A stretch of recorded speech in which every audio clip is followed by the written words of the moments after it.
चाहिए कि वो इस मामले में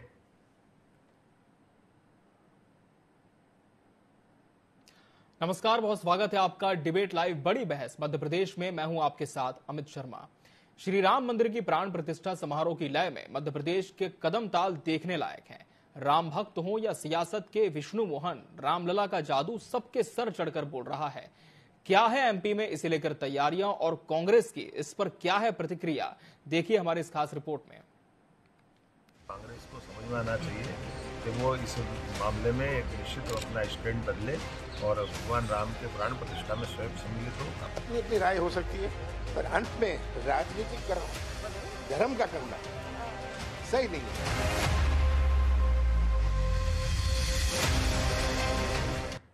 उज्जैन के श्री महाकालेश्वर मंदिर की चिंतामन यूनिट में मुख्यमंत्री डॉक्टर मोहन यादव ने खुद लड्डू प्रसादी बनाई, इसकी पैकिंग भी की। 22 जनवरी को राम मंदिर की प्राण प्रतिष्ठा समारोह के लिए महाकाल मंदिर से 5 लाख लड्डू भेजे जाने हैं। 22 को सीएम चित्रकूट में रहेंगे। प्रदेश में इस दिन ड्राई डे होगा।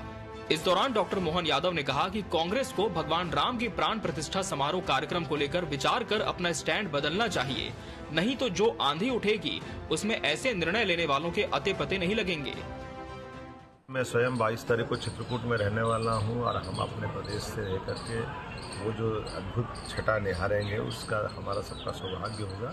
मैं उम्मीद करता हूं कि ये जो सुप्रीम कोर्ट का जो निर्णय हुआ था और माननीय यशस्वी प्रधानमंत्री ने जो इतनी बड़ी एक तरह से वर्षों पुरानी जिस बात को लंबित किया था कांग्रेस ने और अन्य लोगों ने, उसका न केवल समाधान खोजा बल्कि हिंदू मुसलमानों की एकता का इससे बड़ा उदाहरण नहीं हो सकता जो एक तरह से 22 तारीख को हो रहा है। जब हम सब जानते हैं कि 50 साल तक जो परस्पर एक दूसरे के खिलाफ मुकदमे लड़ते रहे, वैसे वो मुस्लिम बंधु अगर धर्म के इस मार्ग में हिंदू घोषणों की भावना का सम्मान करते हुए वो अगर हर्ष व्यक्त कर रहे हैं, प्रसन्नता व्यक्त कर रहे हैं, तो कांग्रेस को समझ में आना चाहिए कि वो इस मामले में एक निश्चित अपना स्टैंड बदले और भगवान राम के प्राण प्रतिष्ठा में स्वयं सम्मिलित हो।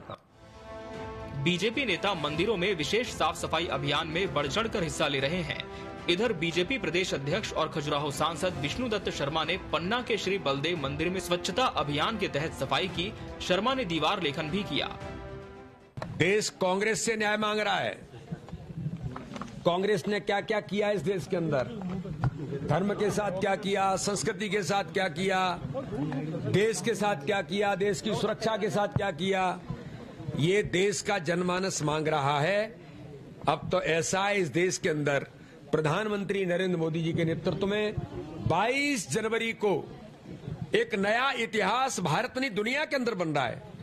माननीय प्रधानमंत्री नरेंद्र मोदी जी की उपस्थिति में रामलला विराजमान तो होंगे ही, भारत के अंदर आगामी आने वाले 2024 के चुनाव में प्रधानमंत्री नरेंद्र मोदी जी के नेतृत्व में भारतीय जनता पार्टी विजय का इतिहास प्रत्येक बूथ पर बनाएगी, चाहे वो न्याय यात्रा निकाले। श्री राम मंदिर की प्राण प्रतिष्ठा समारोह के साथ ही भगवान राम एक बार फिर मध्य प्रदेश की राजनीति के केंद्र में आ गए हैं। प्रदेश में श्री राम वनगमन पथ प्रोजेक्ट की चर्चा 20 साल से हो रही है, लेकिन इस पर काम शुरू नहीं हुआ। कांग्रेस ने इसे लेकर सरकार की मंशा पर सवाल खड़े किए हैं। राजीव गांधी जी ने ताला खुलवाया, वीर बहादुर सिंह जी वहाँ के उत्तर प्रदेश के मुख्यमंत्री थे, उन्होंने 46 एकड़ जमीन देने का कहा, राम मंदिर बनाने की बात कही थी। दुर्भाग्यवश राजीव जी की हत्या हो गई तो ये मामला वहाँ अटक गया। अब आज हम क्यों कह रहे हैं कि वहाँ मत जाओ जब वो हमें बुला रहे हैं? ये राजीव गांधी जी की जो परिकल्पना थी, उनकी जो इच्छा थी, उनके विरुद्ध है। अपनी अपनी राय हो सकती है, पर अंत में राजनीतिक धर्म का करना सही नहीं है। हम धर्म को राजनीतिक मंच पर नहीं ला सकते। मध्य प्रदेश में लोकसभा चुनाव से पहले भगवान श्री राम को लेकर सियासत तेज है। बीजेपी इसके जरिए मतदाताओं के अपार समर्थन की उम्मीद में है तो कांग्रेस असमंजस में। Bureau report, TV 24। और आज इसी विषय पर हम चर्चा करेंगे। हमारे साथ खास मेहमानों का पैनल भी जुड़ चुका है। हमारे साथ बीजेपी प्रवक्ता मंजरी जैन जी जुड़े। मंजरी जी, आपका बहुत बहुत स्वागत है। कांग्रेस प्रवक्ता संजय महेंद्र जी इस चर्चा का हिस्सा है। संजय जी, आपका भी बहुत बहुत स्वागत है। वरिष्ठ पत्रकार सत्यप्रकाश शर्मा जी भी हमारे साथ जुड़े हैं। सत्यप्रकाश जी, आपका भी बहुत बहुत स्वागत है। चर्चा की शुरुआत संजय जी आपसे ही करते हैं। जिस तरह से बीजेपी लगातार 22 जनवरी से पहले हम देख रहे हैं मध्य प्रदेश में जगह जगह बड़े बड़े आयोजन कर रही है और बीजेपी का जो शीर्ष नेतृत्व है वो भी बढ़ चढ़कर इसमें हिस्सा ले रहा है। लेकिन कांग्रेस के लिए बीजेपी ये कह रही है कि इन आयोजनों से कांग्रेस को तकलीफ क्यों है, कांग्रेस अपना स्टैंड अब तक क्यों क्लियर नहीं कर रही है? संजय जी। कांग्रेस को किसी भी अच्छे धार्मिक कार्य से तो कहीं कोई आपत्ति नहीं है जी। एक तो मेरी आवाज इको हो रही है, कृपया इसको ठीक करा दीजिए। जी जी चेक करवा रहे हैं जी। और दूसरी बात, मैं तो ये जानना चाहता हूं जी, एक सवाल का जवाब ये मिल जाए कि देश के चारों शंकराचार्यों से बड़ा जी, भाजपा का नेतृत्व खुद इतना बड़ा आचार्य कब से हो गया कि वो सारे कामों का श्रेय ले रहा है और शंकराचार्यों का सहारा लेके उनसे बयान दिलवा के उनसे सनातन धर्म को लेके दुनिया भर से बयान दिलवा के दूध में से मक्खी तक निकाल के बाहर कर दिया और तो निहायत अपमानजनक टिप्पणियां भी करवा रहे हैं। तो ये तो पता लगे कि ये राम मंदिर आधा अधूरा जो बना रहे हैं तो ये धर्म का काम है या अधर्म का? जी, कांग्रेस की आपत्ति इस बात को लेके है, मंदिर से कांग्रेस की आपत्ति कुछ नहीं है। दूसरी बात, जिस मेन गुंबद के नीचे जिन्होंने जगह मांगी थी वहां से तो 3 किलोमीटर आगे ले गए मंदिर को। तो पूरे देश की जनता को मंदिर के नाम पर केवल वोट बटोरने का ये आखिरी हथियार है इनका, इसमें पूरी ताकत से इस्तेमाल कर रहे हैं, चाहे उसमें शंकराचार्यों का अपमान हो जाए, चाहे बाकी संतों का निरादर हो जाए, इनको कोई परवाह नहीं है। इनको सारे काम खुद करते हैं, ये खुद अपने आप में इतने बड़े आचार्य हैं, ये शंकराचार्य से भी बड़े हैं। तो ये दुर्गति है इस देश में धर्म को लेकर भाजपा की जी। और सवाल कांग्रेस से पूछ रहे हैं, तो ये बड़ी अजीब परिस्थिति है। ठीक है मंजरी जी, कांग्रेस कह रही है कि मंदिर से किसी तरह की आपत्ति नहीं है, धार्मिक आयोजन होना बहुत अच्छी बात है, मध्य प्रदेश में भी हो रहा है।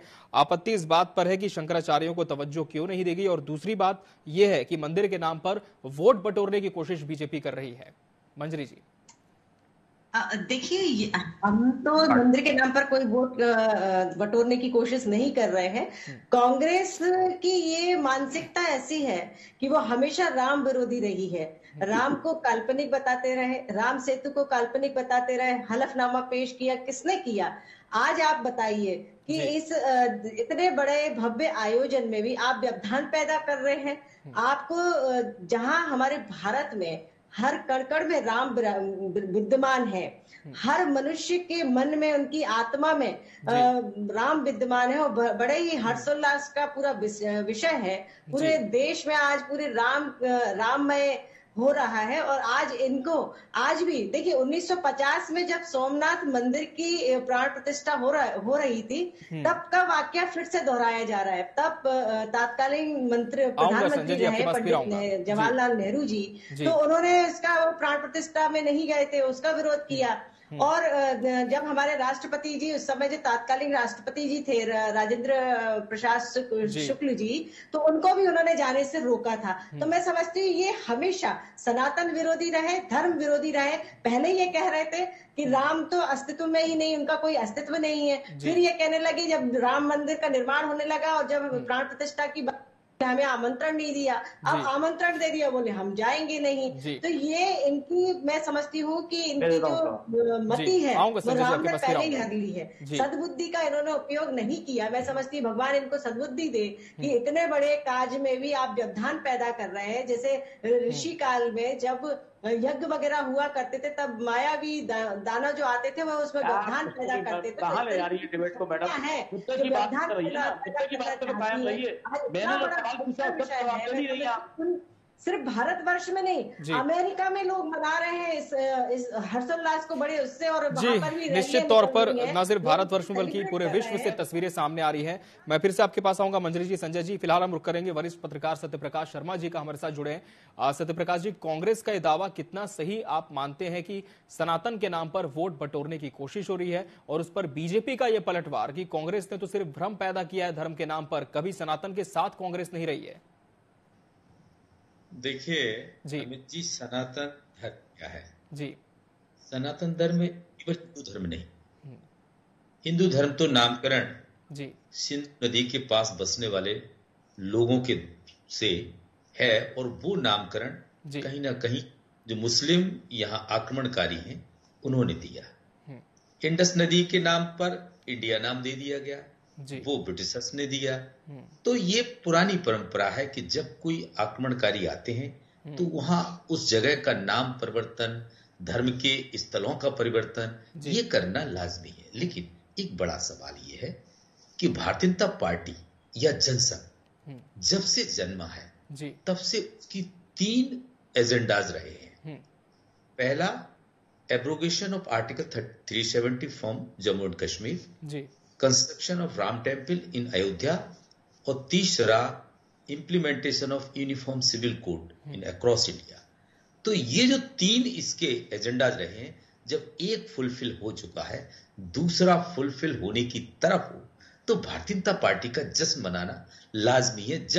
जब उसकी सरकार पर्टिकुलर इन अयोध्या यानी मध्य प्रदेश, उत्तर प्रदेश में है और साथ ही पूरे देश में है, तो भारतीय जनता पार्टी अपने एजेंडा पर काम करते हुए उसको उत्साह से ले रही है। अब उसके सामने आगामी लोकसभा चुनाव है, तो जो इंडिया ब्लॉक है या कांग्रेस है वो उसका इसमें ऑब्जेक्शन नहीं है, क्योंकि वो सेकुलर पार्टी है। देखिए, वो उसकी भी अपनी परंपरा है कि वो हिंदुत्व के नाम पर, जबकि भारतीय जनता पार्टी की आइडियोलॉजी हिंदुत्व है, तो वो अपने आइडियोलॉजी पर चलते हुए यहां पर ना जाने का उसने निर्णय लिया। लेकिन उस निर्णय में मुझे एक चीज जरूर समझ से परे जाती है कि जितने भी कांग्रेस के प्रवक्ता हैं, किसी भी टीवी डिबेट में बैठते हैं तो वो एक चीज कहते हैं कि चारों शंकराचार्य नहीं जा रहे हैं। क्या आपने जो प्रेस नोट रिलीज किया है जयराम रमेश जी ने, उसमें ये चीज मेंशन की है?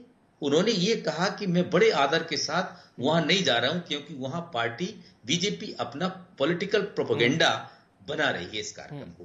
तो वहां पर पार्टी की जो ऑफिशियल प्रेस नोट है उसमें ये चीज क्यों नहीं कही गई है जो कि प्रवक्ता गण कह रहे हैं? लेकिन एक चीज जरूर है, आऊंगा संजय जी, आप ही के पास आऊंगा इनके बाद। एक चीज जरूर है कि भारतीय जनता पार्टी का ये कार्यक्रम भले ही बनाया जा रहा हो, लेकिन देश में जो हिंदू कम्युनिटी के लोग रहते हैं वो 500 वर्ष से इस चीज की लड़ाई, चाहे कोर्ट पर हो या दूसरे माध्यमों पर हो, लड़ते रहे। अगर वो चीज कहीं ना कहीं आज होने जा रही है तो देश में उत्साह का माहौल है। और एक चीज और मैं बेहतरीन बताऊं कि आज मध्य प्रदेश का जो माहौल है वो कहीं ना कहीं उल्लास और हर्ष का माहौल है।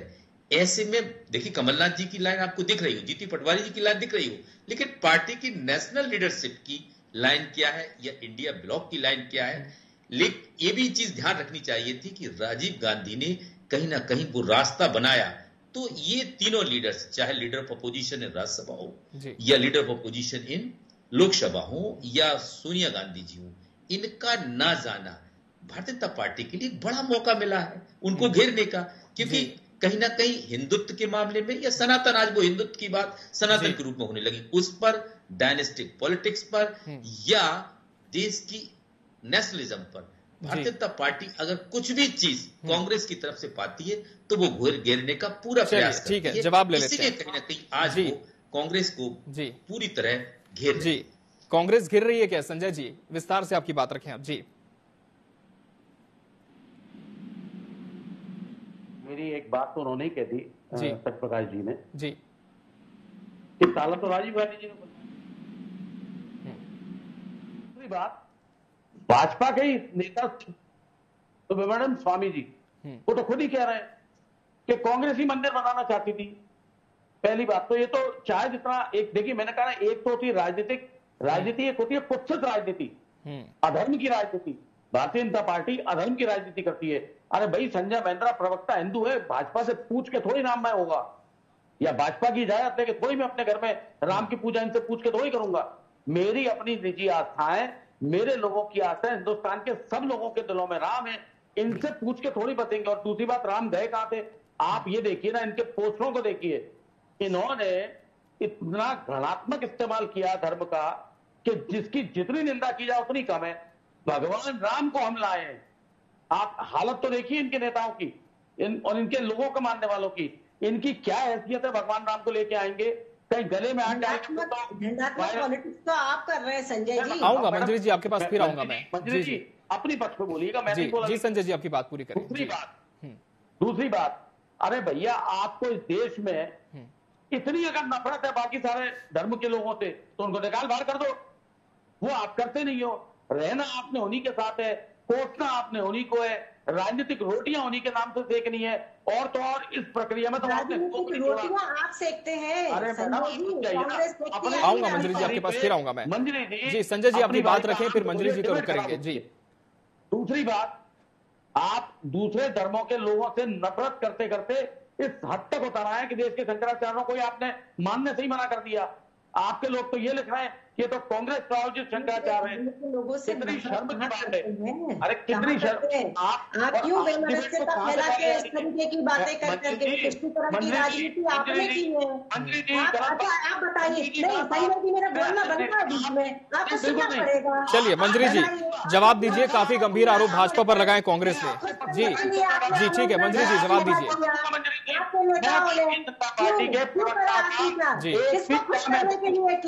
जी मंजरी जी जवाब दीजिए। इसको खुश करने के लिए आमंत्रण अस्वीकार किया। झूठे तर्कों पर कांग्रेस तो चुप नहीं करा सकती। आप पेश करते हैं। अपनी बारी पे बोलिए। मैं आदरणीय आपसे ये निवेदन कर रहा हूँ, आप अपनी बारी। ठीक है संजय जी आपकी बात पूरी करें। ठीक है मंजरी जी के पास से हम रुक करेंगे। आप लगातार झूठ बोल रही थी, मैंने कुछ बोला? चलिए ठीक है मंजरी जी आपकी बात रखें, फिर सत्य प्रकाश जी का रुख करेंगे। मंजरी जी काफी गंभीर आरोप कांग्रेस ने लगाया, पर जवाब दीजिए। जी हमने जी कि आप मानिए राम को और मत मानिए हमारे कहने से खराब होगा। आप डिबेट को डिरेल करेंगी, मैं करने नहीं दूंगा। आप समझिए मैं ऐसा प्रवक्ता नहीं हूँ कि जिसके ऊपर भारतीय जनता पार्टी का प्रवक्ता हावी हो जाएगा। ये नहीं हो पाएगा। मेरे बारी पर मैं बोलूंगा, आपकी बारी पर आप बोल। ठीक है संजय जी आपकी बात पूरी करें। जी आपकी बात पूरी करें, फिर मंजरी जी का रुख करेंगे। संजय जी जी जल्दी से बात पूरी करें। जी ठीक है मंजरी जी आपका रुख करूंगा मैं जरूर आपसे जवाब लूंगा संजय जी के आरोपों पर। मंजरी जी आपके पास मैं आऊंगा, संजय जी को बात पूरी करने दीजिए। जी संजय जी जी बोलिए। जी आप हिंदू विरोधी हैं, सनातन विरोधी हैं। जी संजय जी आपकी बात रखें जल्दी। जी खुश करने हम सुन रहे हैं संजय जी आपकी बात रखें। आमंत्रण आप क्या है?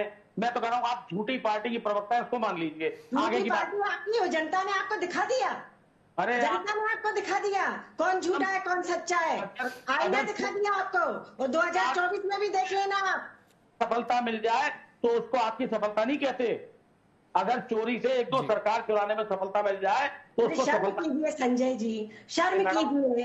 तेलंगाना में आपकी सरकार बन गई तो सब कुछ ठीक, हिमाचल में आपकी सरकार बन गई तो सब कुछ ठीक, कर्नाटक में आपकी सरकार बन गई तो जनादेश का मुद्दा उठाया। उत्तर प्रदेश में, राजस्थान में और छत्तीसगढ़ में हार गए आप, तो ये जनादेश नहीं है।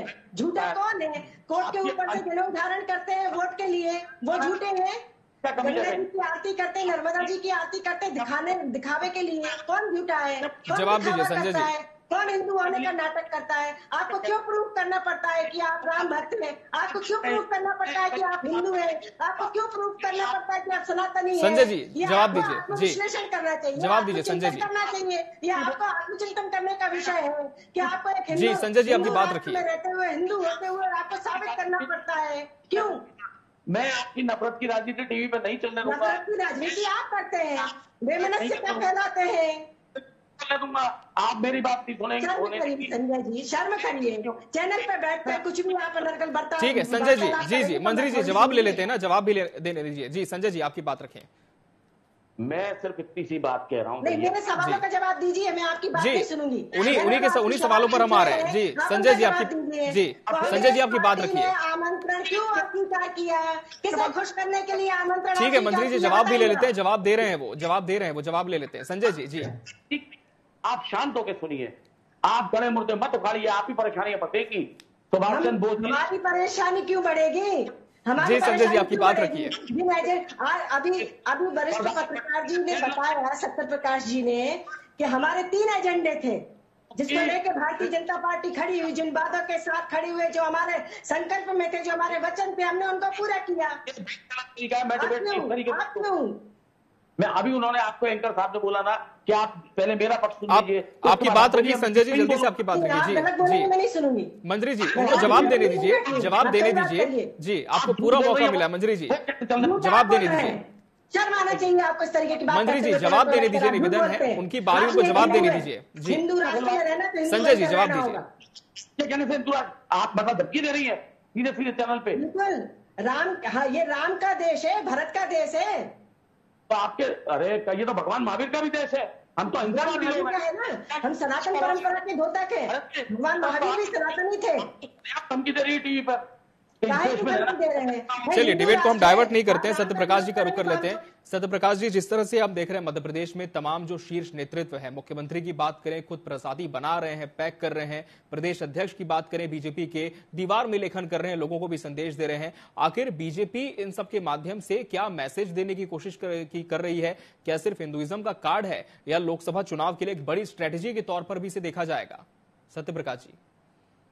देखिए जी, आपका आज जो डिबेट है जी, उसका विषय है मिशन पर मोहन सरकार। जी, आप डिबेट से कहां भटक रहे हैं? जी, डिबेट का तात्पर्य ये नहीं होता है कि जो पैनलिस्ट हैं जी, वो उनके सवालों का जवाब दूसरे पैनलिस्ट दे। बिल्कुल जी।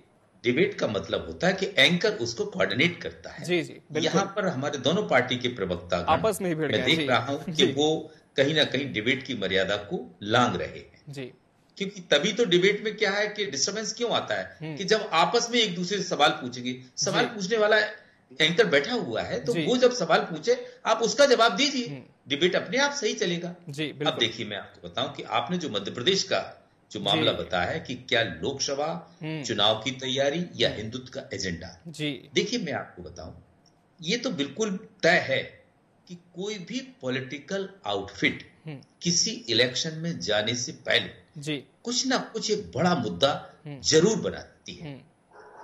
अब चूंकि अगर ये पॉलिटिकल पार्टीज चुनाव में इन मुद्दों पर नहीं जाएंगे या वोटर्स को बू करने का प्रयास नहीं करेंगे तो हिमालय पर जाके तपस्या करेंगे।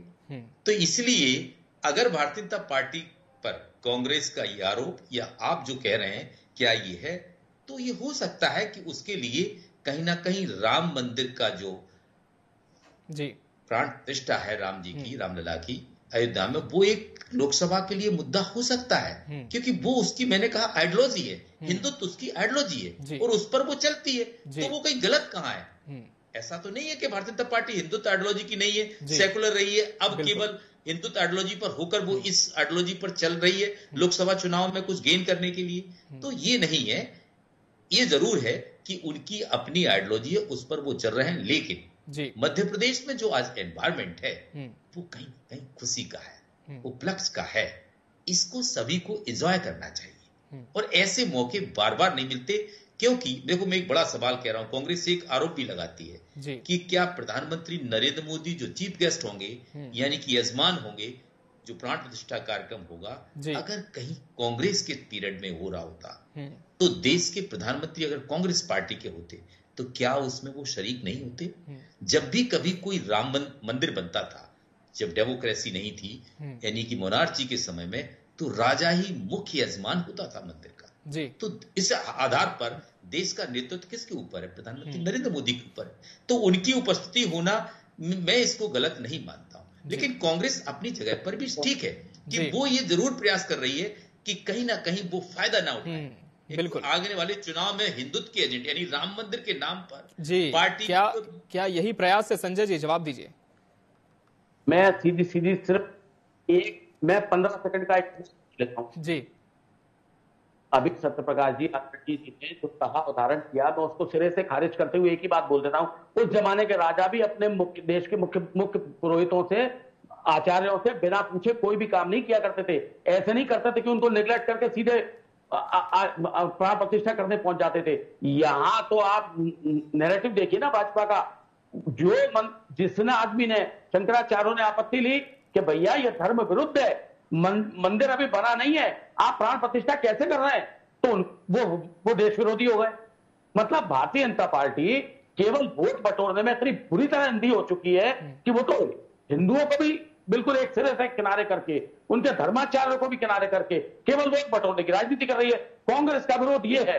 और दूसरी बात, इनके अपने नेता सुब्रमण्यम स्वामी कह रहे हैं कि भैया ताला तो राजीव गांधी जी ने खुलवाया था। इनके मुंह पर राजीव गांधी के नाम से ताला लग जाता है। आप बात को समझिए, इनकी वोट बटोरने की राजनीति इस देश को जिस धार्मिक ध्रुवीकरण के लिए ले जा रही है, यह दूसरा सीरिया और लेबनान बनाने के चक्कर में पड़ रहे हैं। ऐसा नहीं होगा। और दूसरी बात, जिस हिंदू तुष्टीकरण का ये आरोप लगाते हैं, मुस्लिम तुष्टीकरण का, मोहन भागवत जी के बयान देख लीजिए आप सारा उठा के। वो कहते हैं मुस्लिम इस देश का हिस्सा है, तो क्या ये भारतीय जनता पार्टी का तुष्टीकरण नहीं है? तो ये क्या है? ये तुष्टीकरण। मैं जवाब दूं? जी मंजरी जी, आपकी बात रखें, फिर समापन करेंगे। जी, ये जो घुमाव फिराव की राजनीति है, जी ने जो हम तो ये कह रहे हैं, ठीक है मंजरी जी, संजय जी हो गया आपका, तो मैं बोलूं नहीं, फिर आप मुझे बोलने का मौका ही नहीं मिलेगा, फिर मुझे बीच में बोलना पड़ता है। मंजरी जी जवाब दीजिए। जी, भागवत जी ने जो कहा, तो उन्होंने सत्य कहा कि मुस्लिम और हिंदू दोनों इस देश के हिस्से हैं, वो सब भाई आपस में मिलजुल कर रहते हैं। लेकिन आप ये बताइए कि आपने आमंत्रण क्यों अस्वीकार किया? बता रहे हैं ना, आपकी दूसरी बात, आपने कहा राजीव गांधी जी ने ताले खुलवाए थे, इसका जवाब सुन लीजिए संजय जी, बीच में मत बोलिए। प्रधानमंत्री राजीव गांधी जी ने ताले खुलवाए थे मंदिर के, आपने यही कहा ना, तो क्यों खुलवाए थे ये आपको नहीं पता क्या? कारण बताऊं क्या मैं? तो आप मानोगे इस बात को? कोर्ट का आदेश बदलवा, कोर्ट का आदेश था बिल्कुल, और कोर्ट के आदेश पर ही मंदिर भी बन रहा है, ये लगातार कांग्रेस कहती है। बहरहाल समय हमारे पास इतना ही था इस डिबेट के लिए। आप तीनों मेहमानों का बहुत बहुत शुक्रिया हमसे इस डिबेट में जुड़ने के लिए और इसका हिस्सा बनने के लिए आपका बहुत धन्यवाद। इसी के साथ बड़ी बहस मध्य प्रदेश डिबेट लाइव में आज के लिए फिलहाल इतना ही। मुझे दीजिए इजाजत, नमस्कार।